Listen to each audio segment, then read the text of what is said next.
Now at 5, a former Pittsburgh police officer with a controversial past facing a new lawsuit after opening fire on a man who says he was suffering a mental health crisis. Police lack of discipline and abandoning their training, the skills they've been taught, and the trust of the community. The man suing the officer says he is grateful just to be alive. Good evening. I'm Julie Hayner. And I'm Mike Meeback. That officer, Ernesto Mejia Orozco, has a history of being on the wrong side of the law during his time with the department. Our crime reporter, Henry Lee, live now at Pittsburgh Police Department with the very latest on this case. Henry. Yeah, that former officer was involved in a deadly choking incident back in 2016. That led to a $7.3 million settlement. Now, in this case, no one died, but the man's attorney says he could have lost his life.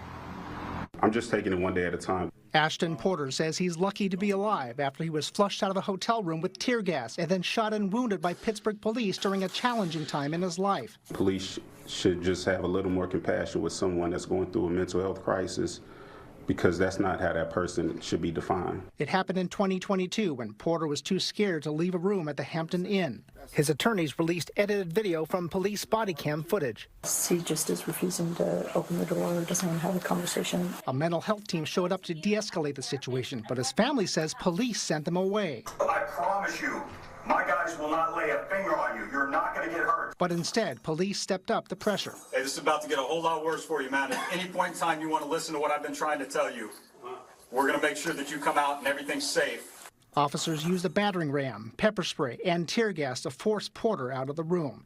And just moments after Porter left his room with his hands up, an officer shot and wounded him. Police said Porter had a knife and charged at them. Why did the police turn this from being a mental health wellness call into what looks like a military operation?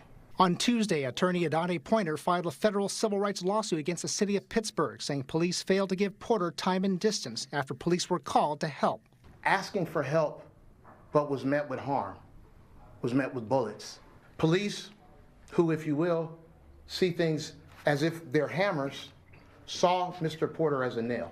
The officer who shot Porter, Ernesto Mejia Orozco, resigned from Pittsburgh police that same year. He's also facing federal charges that he paid someone to take online courses for him so that he could boost his pay.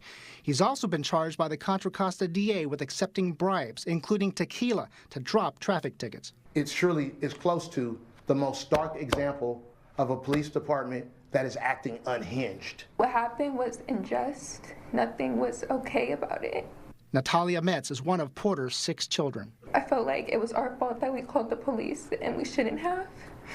I'm just grateful that he is here. I just wish who do we call on when the police is not doing the right thing?